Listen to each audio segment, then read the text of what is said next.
ఎరా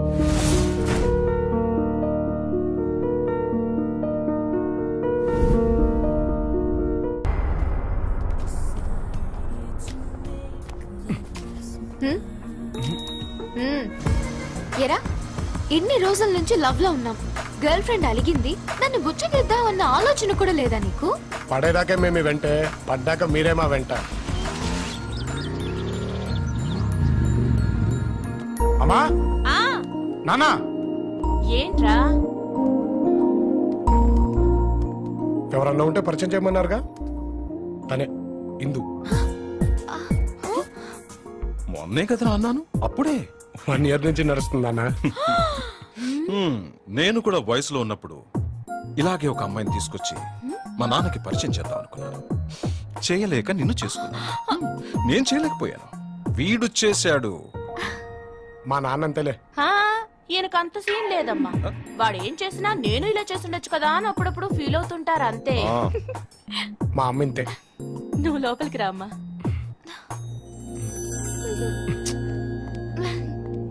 అమ్మా నాన్న ఏం చేస్తుంటారు? యుఎస్ లో ఉంటారు. నేను ఇంజనీరింగ్ చేస్తున్నాను. బాబాయ్ దగ్గరే ఉంటూ ఇక్కడ కాలేజ్ లో చేరాను.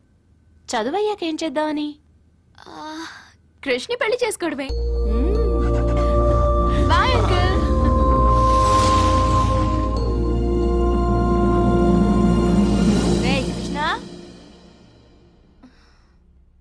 కృష్ణ లేవరా.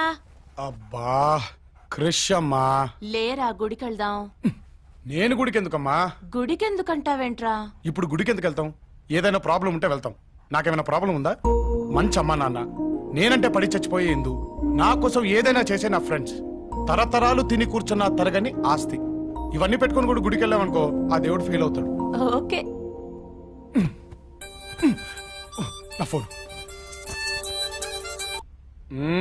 క్రిష్ నేను అర్జెంట్ గా కలవాలి. ఏంటే ప్రాబ్లం రా?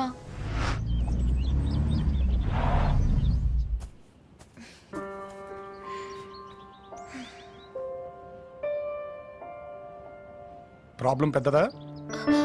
ఎలా చెప్పావురా? మీరు గోకినప్పుడే అర్థమైపోద్ది దాని వెనకాలేదో ఉందని. చెప్పు. నాకు ఫ్రెండ్ ఉంది.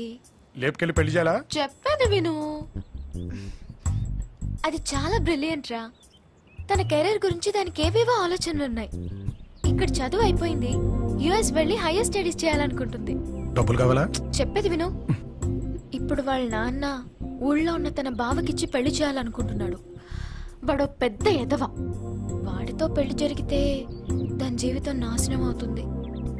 ఆ పెళ్లి తప్పించుకోవడానికి దానికి ఆల్రెడీ బాయ్ ఫ్రెండ్ ఉన్నాడని వాళ్ళ నాన్నతో అబద్ధం చెప్పేసిందిరా. బాగా చెప్పింది. అక్కడే రా అది దొరికిపోయింది. ఇప్పుడు వాళ్ళ నాన్న దాని బాయ్ ఫ్రెండ్ ని తీసుకురమ్మన్నారు. ఈయన ఇంకా బాగా చెప్పాడు. ఇప్పుడు ఊరికి తీసుకెళ్ళడానికి అర్జెంట్ గా దానికి ఒక బాయ్ ఫ్రెండ్ కావాలి. ఇప్పటికిప్పుడు బకరాగాడు ఎక్కడ దొరుకుతాడే? బక్రా అనుకురా. సరే, ఇప్పటికిప్పుడు ఊరు పట్టుకెళ్ళడానికి ఒక బాయ్ ఫ్రెండ్ ఎక్కడ దొరుకుతాడంటావు?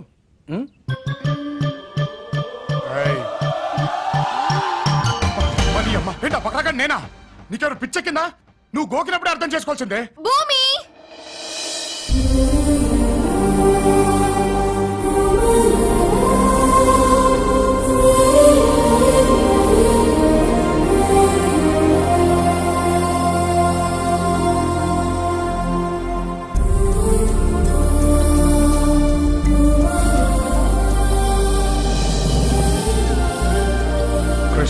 భూమి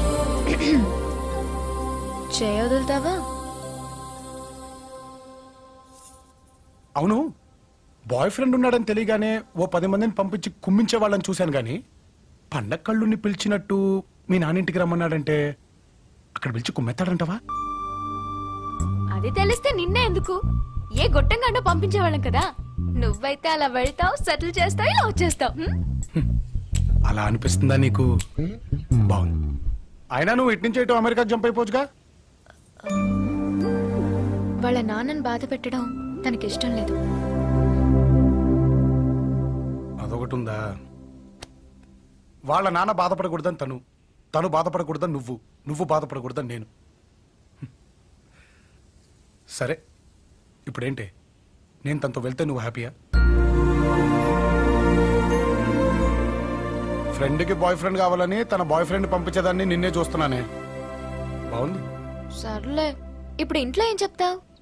మా నాన్నకి ఇప్పటిదాకా ఏదైనా చేసిన తర్వాతే చెప్పాను. ఇది కూడా అంతే. ఎప్పుడు బయలుదేరాలి? చెప్పు నాన్న. నాన్న, నేను వరల్డ్ టూర్ వెళ్దాం అనుకుంటున్నాను. అదేంట్రా? మీరు వెళ్ళకపోయారు, నేను వెళ్దాం అనుకుంటున్నాను. That's my son.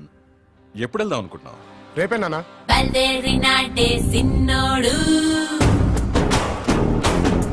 అయ్యో ఏమీ తెలియని పసివాడు.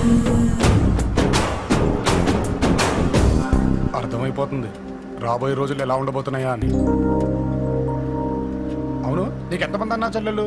నేను ఒక్కదాన్నే. ఓహో, మంట అయిపోయినా. అంటే ఇంట్లో నువ్వు మీ అమ్మ నాన్న ఈజీగా మేనేజ్ చేద్దాం. మా ఇంట్లో 20 మంది ఉంటారు. ఏంటి? మాది జాయింట్ ఫ్యామిలీ. బాబోయ్.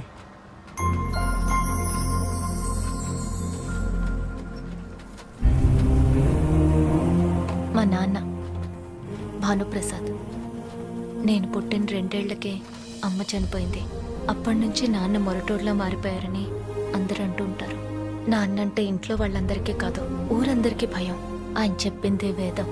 నాన్నకు నచ్చితే వదులుకోరు, నచ్చకపోతే అసలు పట్టించుకోరు. ఇప్పటి వరకు మా నాన్న నాతో ప్రేమగా మాట్లాడలేదు క్రష్. ఒక్కసారన్నా మాట్లాడకపోతారా అని ఎదురు చూస్తున్నాను. ఇది మా ఫ్యామిలీ ఫోటో. ఎప్పుడో చిన్నప్పుడు స్కూల్లో మా ప్రిన్సిపల్తో దిగిన ఫోటోలో ఉంది. మా పెద్ద మావయ్య ప్రసాదరావు పేకాట్ అంటే మహాపిచ్చి.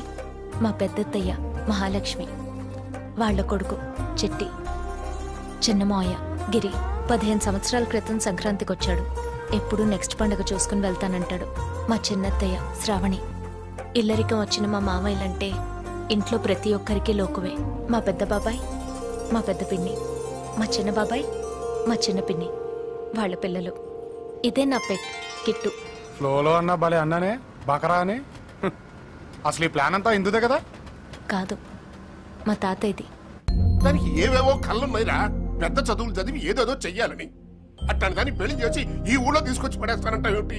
అది ఆ ఎదవికిచ్చి. వాడికేంటి తక్కువ? వెతికితే ప్రతి మనిషిలోనూ ఏదో ఒక లోటు ఉంటుందన్న. అక్క చనిపోయిన భూమిని తన కొడుకిస్తానన్న మాట నేను ఇంకా మర్చిపోలేదు. అయినా నా కూతురికి లేని బాధ నీకెందుకు నాన్న? నీకు నాకు కాదురా, దానికే. ఏంటది? ఆ, అమ్మ, ఆ, అది పట్టణంలో ఎవరన్నా ప్రేమించిందంట్రా. అమ్మ ముసలాడా, చాలా పెద్ద స్కెచ్ చేశాడు. ఉంటాడుగా ముసలాడు అక్కడ. వీళ్ళందరినీ ఈజీగా మేనేజ్ చేయొచ్చు. కానీ మీ నాన్న మనసులో ఏముందంటావు? పెళ్లి కొడుకు వస్తున్నాడంటగా.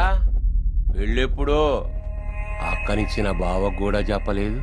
వాడిని రమ్మంది పెళ్లి చేయడానికి కాదు బావా, ఇక్కడి నుంచి పంపించేయడానికి. నా కూతురు ఒకడిని ప్రేమించిందని తెలియగానే కాదు కూడదు అంటే దానికి 18 ఏళ్ళు దాటాయన ధైర్యం చాలు లేచిపోవడానికి. వయస్సులో ఉంది, ఒంటరిగా ఉంది, పక్కనైన వాళ్ళు ఎవరూ లేరు. 4 పిచ్చి మాటలు చెప్పి నమ్మించుంటాడు. దాన్నే ప్రేమనుకుంటుంది పిచ్చిది. అందుకే ఇక్కడ రమ్మన్నాను. ఇంతమంది ఉన్నాం. వాడిని ద్వేషించి ఇల్లంటే అసహించుకునేలా చేసి ఇక్కడి నుంచి పంపించలేమా? నా కూతురిని మన వైపు తిప్పుకోలేమా? అంటే అర్థం ఏంటి? ఆడంటే మనకి ఇష్టం లేనట్టుగా. అదే కదా ఆయన చెప్పేది. నీకు అర్థమైందో లేదోనని. ఒక్కటి మాత్రం ఖచ్చితం బావా, అక్కకిచ్చిన మాట ప్రకారం నా కూతురిని ఇంటి కోట్లవుతుంది. వస్తున్నాడుగా, రాని.